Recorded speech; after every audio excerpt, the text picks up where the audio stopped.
Feliz y bendecido día, aprendiendo un curso de milagros. El secreto de la verdadera oración es olvidarte de las cosas que crees necesitar. Pedir algo específico es igual que ver el pecado primero y luego perdonarlo. Del mismo modo, al orar pasas por alto tus necesidades específicas, tal como las ves, y las dejas en manos de Dios. Ahí se convierten en los regalos que le haces, pues le dicen que no antepondrás otros dioses a Él, ni que quieres otro amor que el suyo. Este libro es un comienzo, no un final.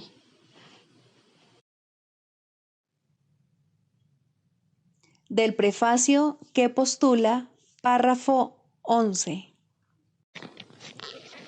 La visión de Cristo es el don del Espíritu Santo, la alternativa que Dios nos ha dado contra la ilusión de la separación y la creencia en la realidad del pecado, la culpabilidad y la muerte.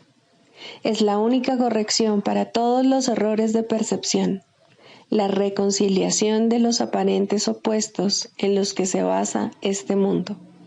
Su benévola luz muestra todas las cosas desde otro punto de vista, reflejando el sistema de pensamiento que resulta del conocimiento y haciendo que el retorno a Dios no solo sea posible, sino inevitable. Lo que antes se consideraba una injusticia que alguien cometió contra otro, se convierte ahora en una petición de ayuda y de unión. El pecado, la enfermedad y el ataque se consideran ahora percepciones falsas que claman por el remedio que procede de la ternura y el amor. Las defensas se abandonan porque donde no hay ataque no hay necesidad de ellas. Las necesidades de nuestros hermanos se vuelven las nuestras porque son nuestros compañeros en la jornada de regreso a Dios. Sin nosotros, ellos perderían el rumbo. Sin ellos, nosotros jamás podríamos encontrar el nuestro. Introducción. Este es un curso de milagros. Es un curso obligatorio.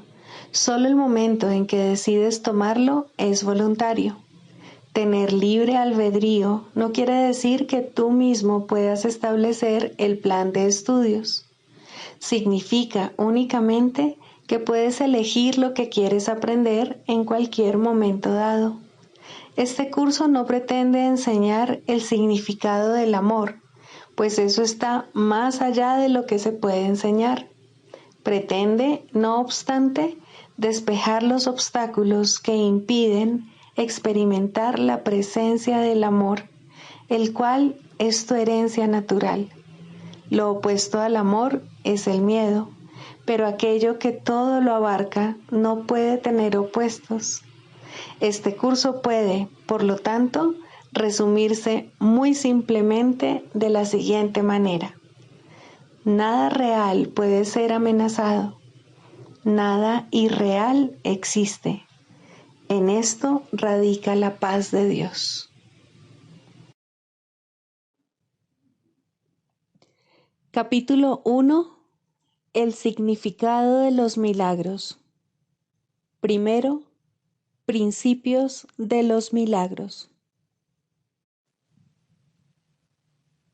Principio 4. Todos los milagros significan vida, y Dios es el dador de la vida. Su voz te guiará muy concretamente, se te dirá todo lo que necesitas saber.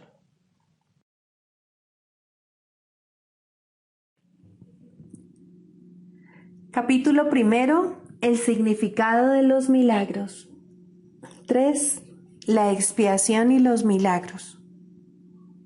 Yo estoy a cargo del proceso de expiación que emprendí para darle comienzo. Cuando le ofreces un milagro a cualquiera de mis hermanos, te lo ofreces a ti mismo y me lo ofreces a mí.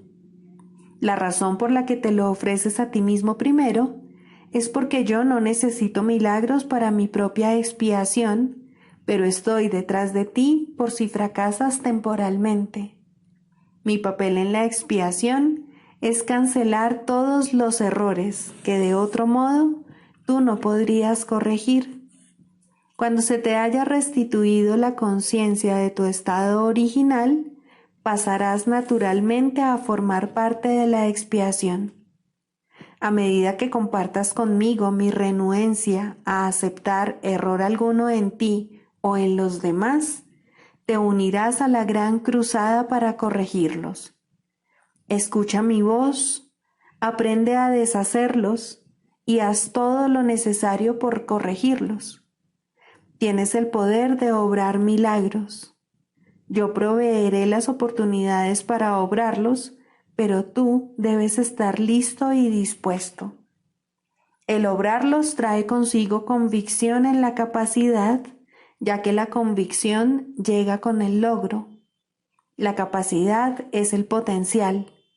El lograrlos es su expresión y la expiación, la profesión natural de los hijos de Dios, es el propósito.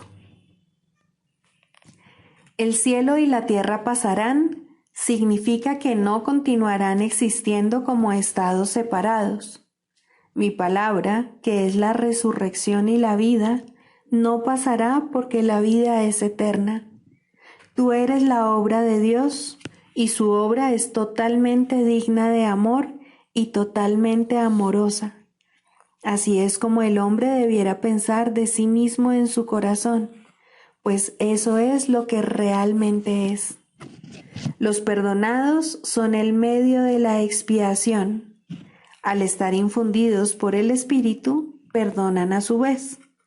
Aquellos que han sido liberados deben unirse para liberar a sus hermanos, pues ese es el plan de la expiación. Los milagros son el medio a través del cual las mentes que sirven al Espíritu Santo se unen a mí para la salvación o liberación de todas las creaciones de Dios. Yo soy el único que puede obrar milagros imparcialmente porque yo soy la expiación. Tú tienes un papel en la expiación que yo te dictaré. Pregúntame qué milagros debes llevar a cabo. Ello te ahorrará esfuerzos innecesarios porque estarás actuando bajo comunicación directa. La naturaleza impersonal del milagro es una característica esencial del mismo, ya que me permite dirigir su aplicación y bajo mi dirección los milagros conducen a la experiencia altamente personal de la revelación. Un guía no controla, pero sí dirige, dejando a tu discreción el que le sigas o no. No nos dejes caer en la tentación significa reconoce tus errores y elige abandonarlos siguiendo mi dirección. El error no puede amenazar realmente a la verdad, la cual siempre puede resistirlo. En realidad, solo el error es vulnerable. Eres libre de establecer tu reino donde mejor te parezca, pero no puedes sino elegir acertadamente si recuerdas esto. El espíritu está eternamente en estado de gracia. Tu realidad es únicamente espíritu. Por lo tanto, estás eternamente en estado de gracia. Desde este punto de vista, la expiación deshace todos los errores y de esta forma extirpa las raíces del temor. Cada vez que experimentas las palabras tranquilizadoras de Dios como una amenaza, es siempre porque estás defendiendo una lealtad mal situada o desencaminada. Al proyectar eso sobre otros, los aprisionas, pero solo en la medida en que refuerzas los errores que ellos ya han cometido. Eso los hace vulnerables a las distorsiones de los demás, ya que la percepción que tienen de sí mismos está distorsionada. El que obra milagros tan solo puede bendecirlos, lo cual desvanece sus distorsiones y los libera de su prisión. Respondes a lo que percibes, y tal como percibas, así te comportarás. La regla de oro te pide que te comportes con los demás como tú quisieras que ellos se comportasen contigo. Esto significa que tanto la percepción que tienes de ti como la que tienes de ellos debe ser fidedigna. La regla de oro es la norma del comportamiento apropiado. Tú no puedes comportarte de manera apropiada a menos que percibas correctamente. Dado que tú y tu prójimo sois miembros de una misma familia en la que gozáis de igual rango, tal como te percibas a ti mismo y tal como lo percibas a él, así te comportarás contigo mismo y con él. Debes mirar desde la percepción de tu propia santidad a la santidad de los demás. Los milagros se dan en la mente que está lista para ellos. Dicha mente, al estar unida, se extiende a todos, aun cuando el que obra milagros no se dé cuenta de ello. La naturaleza impersonal del milagro se debe a que la expiación en sí es una, lo cual une a todo lo creado con su creador. Como expresión de lo que verdaderamente es, el milagro sitúa a la mente en un estado de gracia. La mente, entonces, naturalmente da la bienvenida tanto al huésped interno como al desconocido externo. Al invitar adentro al desconocido, éste se convierte en tu hermano. El hecho de que el milagro pueda tener efectos en tus hermanos de los que ni siquiera eres consciente no debe preocuparte. El milagro siempre te bendecirá. Los milagros que no se te ha pedido que hagas no dejan de tener valor. Siguen siendo expresiones de tu estado de gracia, pero dado mi absoluto conocimiento del plan en su totalidad, yo debo controlar su ejecución. La naturaleza impersonal de la mentalidad milagrosa asegura tu gracia, pero solo yo estoy en posición de saber dónde pueden concederse. Los milagros son selectivos únicamente en el sentido de que se canalizan hacia aquellos que los pueden usar en beneficio propio, puesto que eso hace que sea inevitable el que los extiendan a otros, se suelda una fuerte cadena de expiación. Esta selectividad, sin embargo, no toma en cuenta la magnitud del milagro mismo, ya que el concepto de tamaño existe en un plano que de por sí es irreal. Dado que el milagro tiene como objeto restablecer la conciencia de la realidad, no sería eficaz si estuviese limitado por las leyes que gobiernan el error que tiene como objeto corregir.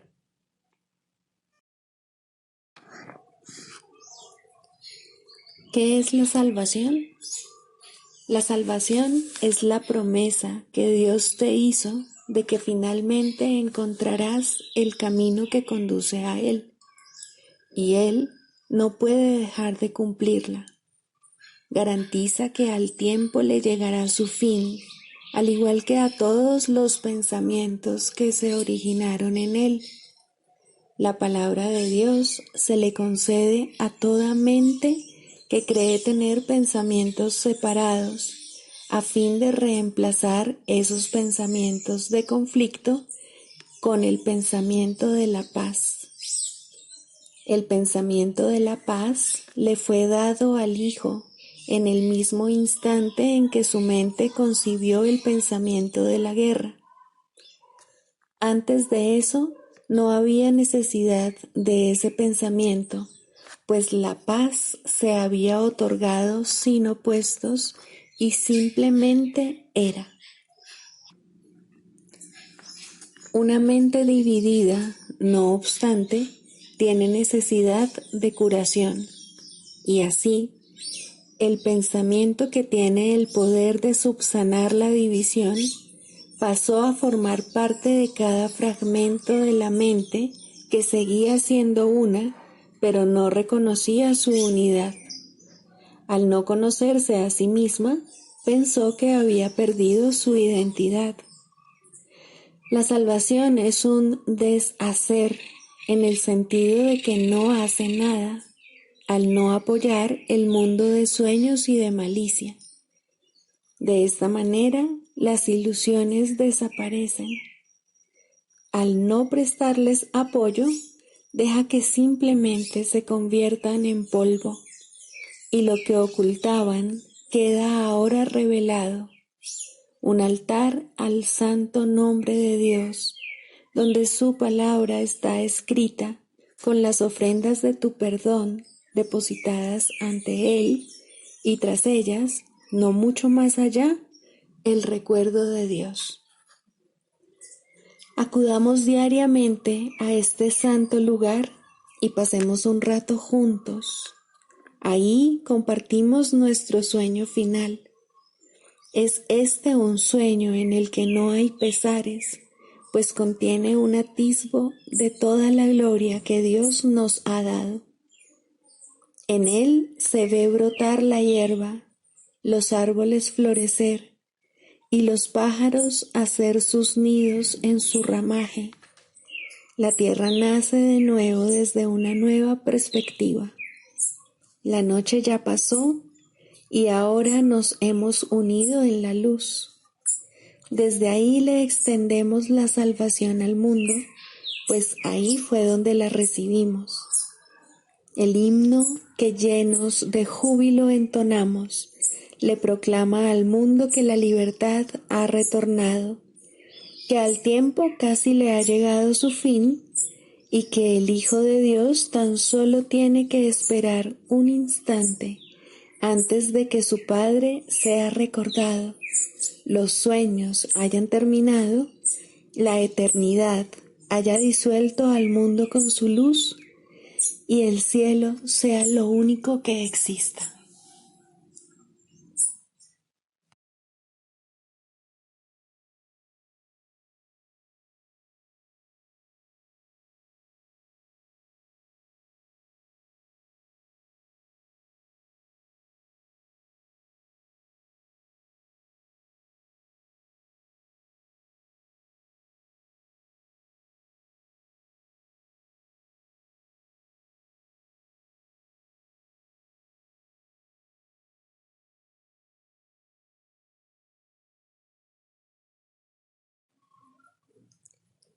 Lección 232.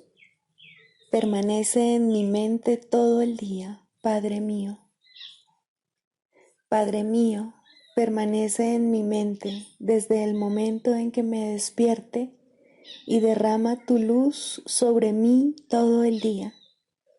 Que cada minuto sea una oportunidad más de estar contigo y que no me olvide de darte las gracias cada hora por haber estado conmigo y porque siempre estás ahí, presto a escucharme y a contestarme cuando te llamo.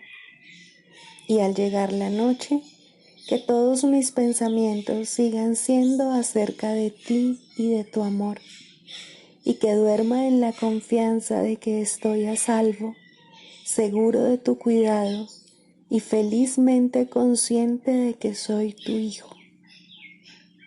Así es como debería ser cada día.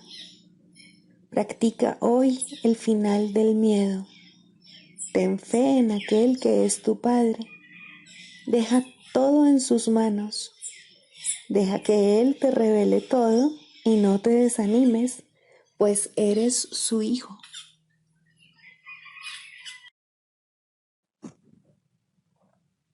Características de los maestros de Dios. 10. Mentalidad abierta. El papel central que ocupa la mentalidad abierta, quizá el último de los atributos que el maestro de Dios adquiere, puede entenderse fácilmente cuando se reconoce la relación que guarda con el perdón. La mentalidad abierta procede de una ausencia de juicios. De la misma manera en que los juicios cierran la mente impidiéndole la entrada al maestro de Dios, de igual modo la mentalidad abierta lo invita a entrar. De la misma manera en que la condenación juzga al Hijo de Dios como malvado, De igual modo, la mentalidad abierta permite que sea juzgado por la voz de Dios en su nombre. De la misma manera en que la proyección de la culpabilidad sobre él lo enviaría al infierno, de igual modo la mentalidad abierta permite que la imagen de Cristo le sea extendida. Solo aquellos que tienen una mentalidad abierta pueden estar en paz, pues son los únicos que ven razones para ello. ¿Cómo perdonan los que tienen una mentalidad abierta? Han renunciado a todas las cosas que les impediría perdonar. Han abandonado realmente el mundo y han permitido que éste les sea restaurado con tal frescura y en júbilo tan glorioso que jamás hubiesen podido concebir un cambio así. Nada es ahora como era antes. Todo lo que antes parecía opaco y sin vida, ahora no hace sino refulgir. Lo que es más, todas las cosas les dan la bienvenida, ya que ha desaparecido toda sensación de amenaza. Ya no quedan tinieblas que oculten la faz de Cristo. Ya se ha logrado el objetivo. El perdón es la meta final del programa de estudios, pues allana el camino para lo que se encuentra más allá de todo aprendizaje. El programa de estudios no hace ningún esfuerzo por excederse de su verdadero objetivo. El perdón es su único objetivo, en el cual converge en última instancia todo aprendizaje. Ciertamente, eso es suficiente. Habrás notado que la lista de atributos de los maestros de Dios no incluye las características que constituyen la herencia del Hijo de Dios. Términos tales como amor, inocencia, perfección, conocimiento y verdad eterna no aparecen en este contexto, pues no serían apropiados aquí. Lo que Dios ha dado está tan remotamente alejado de nuestro programa de estudios que el aprendizaje no puede sino desaparecer ante su presencia. Sin embargo, mientras su presencia esté velada, el enfoque ha de centrarse necesariamente en el programa de estudios. La función de los maestros de Dios es llevar al mundo el verdadero aprendizaje. Propiamente dicho, lo que llevan es un desaprendizaje, que es a lo único que se le puede llamar verdadero aprendizaje en este mundo. A los maestros de Dios se les ha encomendado la función de llevar al mundo las buenas nuevas del completo perdón. Bienaventurados son, en verdad, pues son los portadores de la salvación.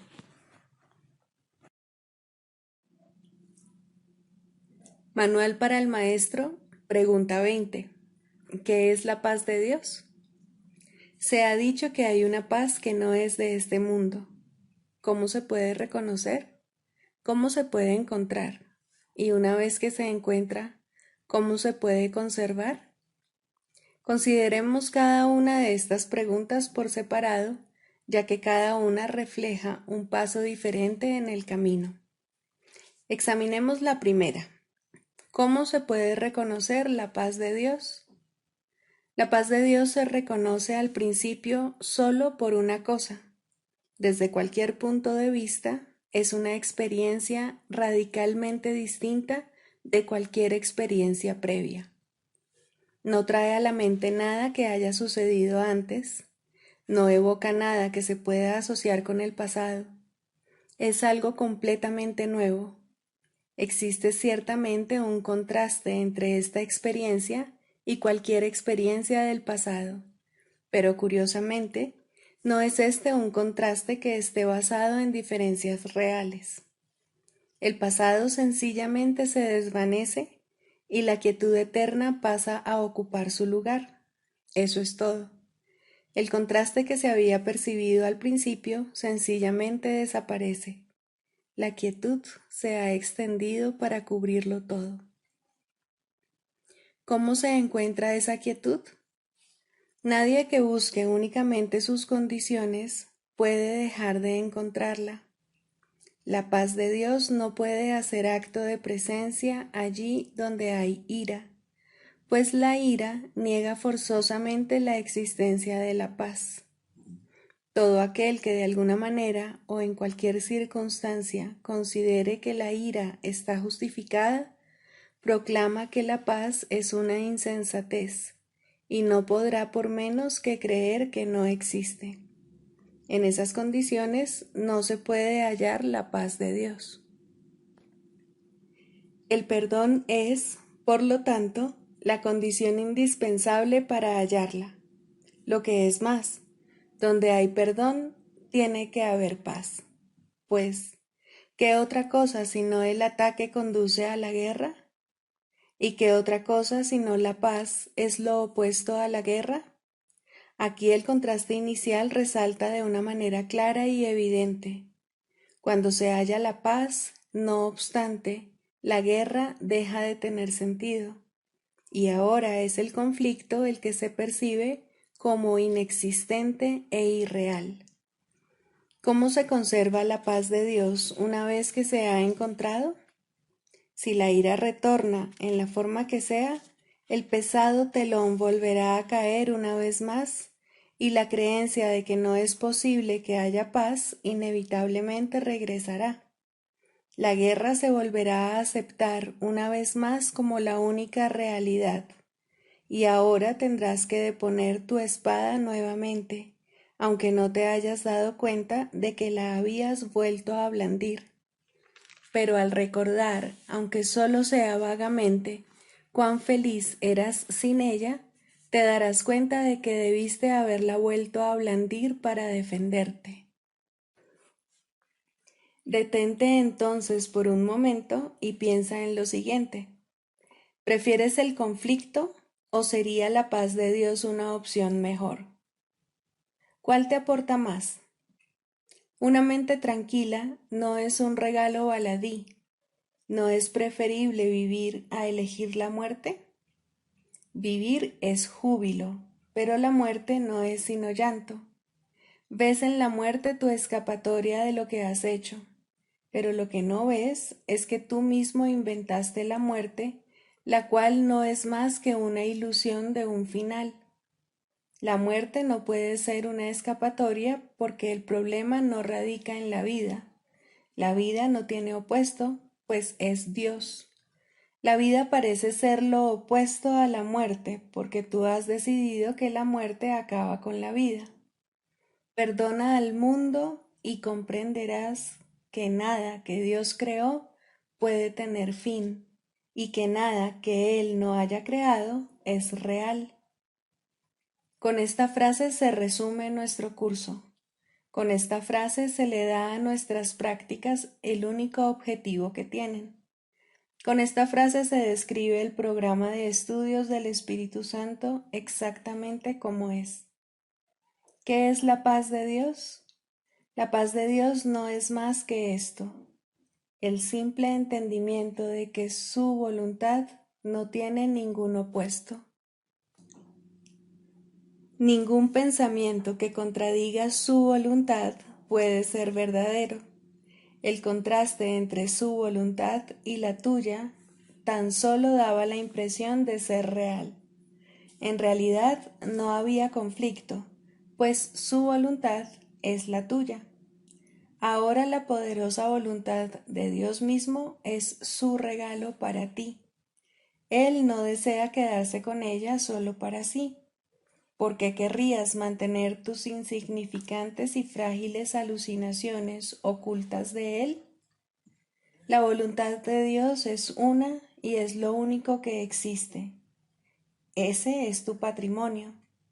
Todo el universo que se encuentra más allá del sol y las estrellas, así como de todos los pensamientos que puedas concebir, te pertenece.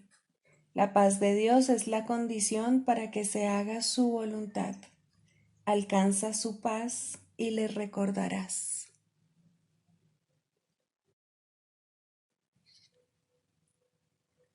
Clarificación de términos.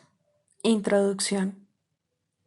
Este no es un curso de especulación filosófica, ni está interesado en una terminología precisa.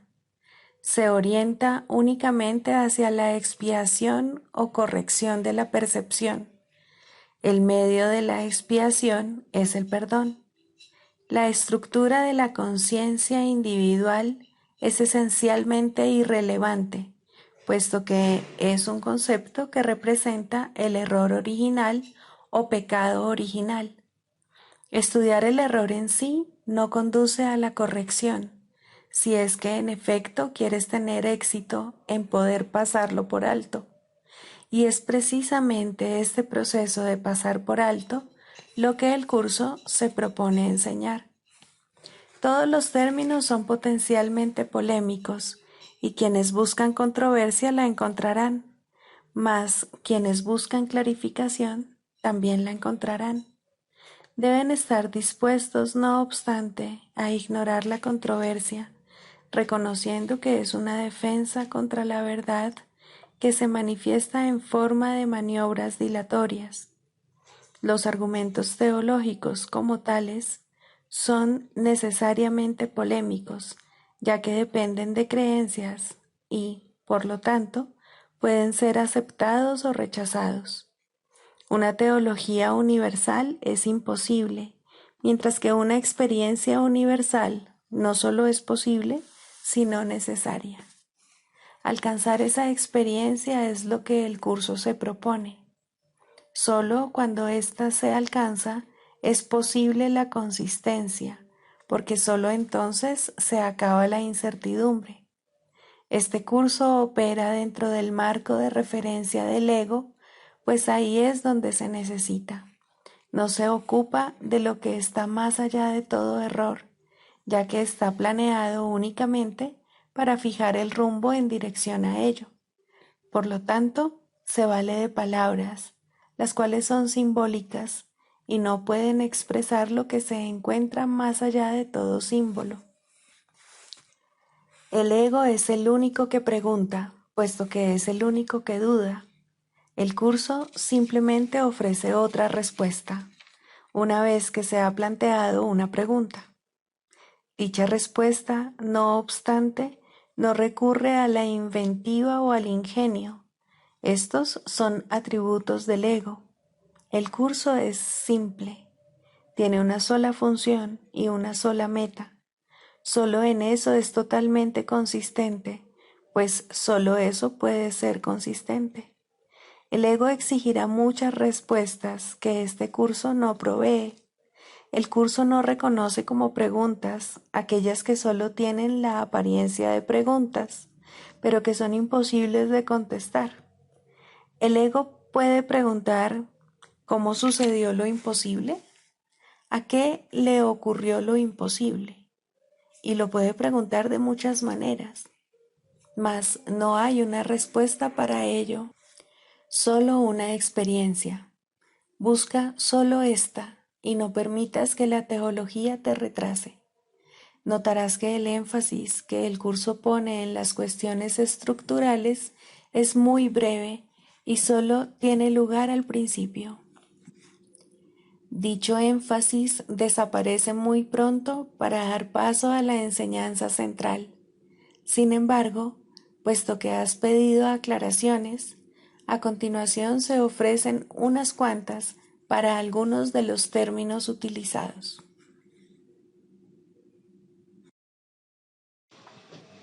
3. La práctica de la psicoterapia. Primero, la selección de pacientes. Todo aquel que se te envía es un paciente tuyo. Esto no significa que tú lo selecciones ni que escojas la clase de tratamiento adecuado, pero sí significa que nadie viene a ti por error. No hay errores en el plan de Dios. Sería un error, sin embargo, presumir que sabes lo que debe ofrecerse a todo el que viene. No te corresponde decidirlo. Hay una tendencia a asumir que se te llama constantemente a sacrificarte por aquellos que llegan. Esto difícilmente podría ser cierto. Exigir que te sacrifiques es exigir un sacrificio de Dios, y Él no sabe nada del sacrificio. ¿Quién podría pedirle a lo perfecto que sea imperfecto? ¿Quién decide entonces lo que cada hermano necesita? Seguramente no tú, que aún no reconoces quién es aquel que pide. Hay algo en él que te lo dirá si escuchas. Y esa es la respuesta. Escucha. No exijas, no decidas, no sacrifiques. Escucha. Lo que oyes es verdad. ¿Mandaría Dios su Hijo a ti sin estar seguro de que reconoces sus necesidades? Piensa lo que Dios te está diciendo. Él necesita que tu voz hable por Él. ¿Podría ser algo más santo? ¿O ser un regalo mayor para ti? ¿Preferirías escoger quién sería Dios o escuchar la voz de aquel que es Dios en ti? Tus pacientes no necesitan estar físicamente presentes para que les sirvas en el nombre de Dios. Esto puede ser difícil de recordar, pero Dios no va a consentir que sus regalos para ti se limiten a los pocos que en efecto ves. Puedes ver otros también, pues la visión no está limitada a los ojos del cuerpo. Algunos no necesitan tu presencia física, te necesitan tanto y tal vez más en el instante en que se envían. Los reconocerás en la forma que pueda ser más útil para ambos. No importa cómo vengan, serían enviados en la forma en que sea más útil. Un nombre, un pensamiento, una imagen, una idea, o tal vez simplemente una sensación de estar llegando a alguien en alguna parte. La unión está en las manos del Espíritu Santo. No se puede evitar lograrla. Un terapeuta santo, un maestro de Dios avanzado, nunca olvida una cosa. No fue él quien hizo el currículo de la salvación, ni quien estableció su parte en él. Entiende que su parte es necesaria para el todo y que a través de ella reconocerá el todo cuando su parte esté completa. Entre tanto, debe aprender y sus pacientes son el medio que se le ha enviado para su aprendizaje. ¿Qué otra cosa sino gratitud podría sentir por ellos y hacia ellos? Traen consigo a Dios.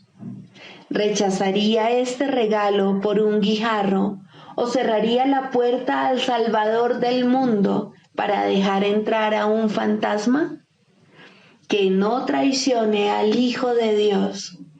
Quien lo llama está más allá de su comprensión, pero no se alegraría de poder responder cuando sólo así será capaz de escuchar la llamada y entender que es la suya.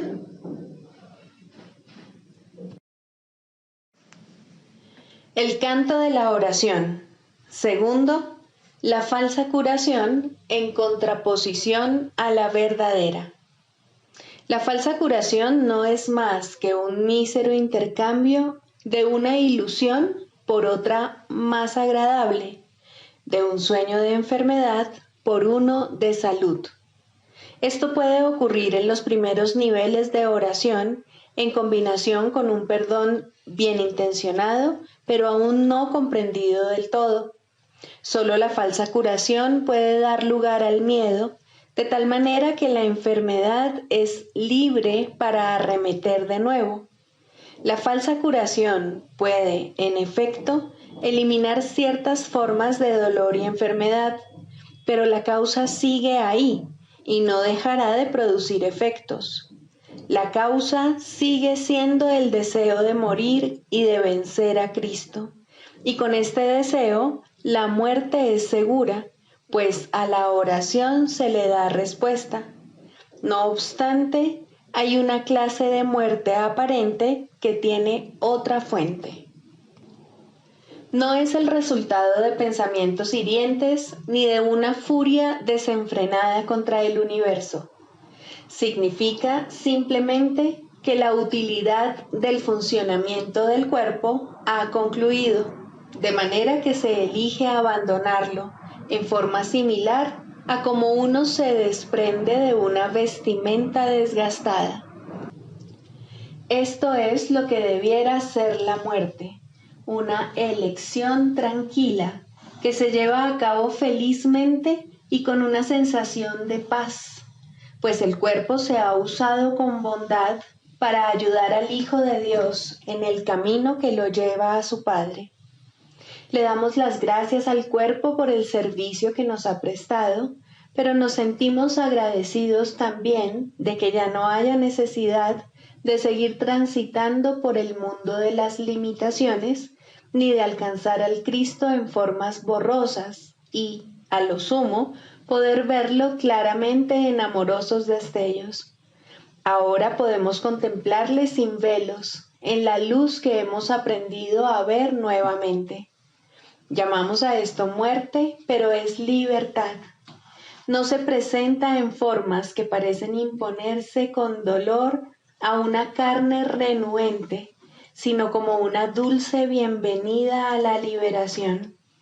Si ha habido verdadera curación, esta puede ser la forma en que la muerte llegue cuando sea el momento de descansar por un rato de la labor gustosamente realizada y gustosamente concluida.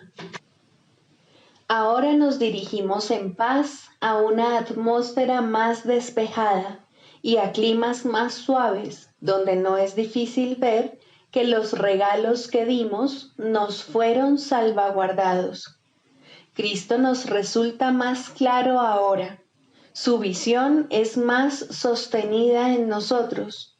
Su voz, la palabra de Dios, más claramente nuestra. Este sereno pasar de un nivel de oración más elevado a un tierno perdón de las cosas del mundo solo puede recibirse con agradecimiento. Pero primero, la verdadera curación tiene que haber bendecido a la mente con amoroso perdón por los pecados con los que soñó e impuso sobre el mundo. Ahora sus sueños se desvanecen en un tranquilo descanso. Ahora su perdón viene a sanar el mundo y está lista para partir en paz, pues la jornada ha llegado a su fin y las lecciones se han aprendido. Eso no es muerte de acuerdo con el pensar del mundo, pues la muerte es cruel ante sus atemorizados ojos y se manifiesta en forma de castigo por el pecado. ¿Cómo podría entonces ser una bendición? ¿Y cómo puede dársele la bienvenida cuando se le debe temer? ¿Qué curación ha tenido lugar en semejante visión de lo que no es, sino la apertura del portal a un nivel de oración más elevado y a la dispensación de una amorosa justicia? La muerte es una recompensa, no un castigo, pero este punto de vista solo puede proceder de una curación que el mundo no puede concebir. No hay tal cosa como una curación parcial. Lo que solo intercambia ilusiones no ha hecho nada. Lo que es falso no puede ser parcialmente cierto. Si has sanado, tu curación es total. El perdón es el único regalo que puedes dar y el único que puedes recibir. La falsa curación se basa en la sanación del cuerpo, pero deja la causa de la enfermedad intacta, lista para arremeter de nuevo hasta que, en aparente victoria, provoca una muerte cruel. Se puede mantener a raya por algún tiempo y puede haber un breve respiro mientras aguarda para descargar su venganza contra el Hijo de Dios. Mas no se puede superar hasta que toda la fe que se había depositado en ella se deje de lado y se ponga en cambio en el sustituto que Dios ha provisto para los sueños malvados, un mundo en el que no hay un velo de pecado que lo mantenga en las tinieblas y desconsolado. Por fin las puertas del cielo se abren de par en par y el Hijo de Dios es libre para entrar al hogar que está listo para darle la bienvenida y que fue preparado antes que el tiempo fuese y que aún continúa esperando por él.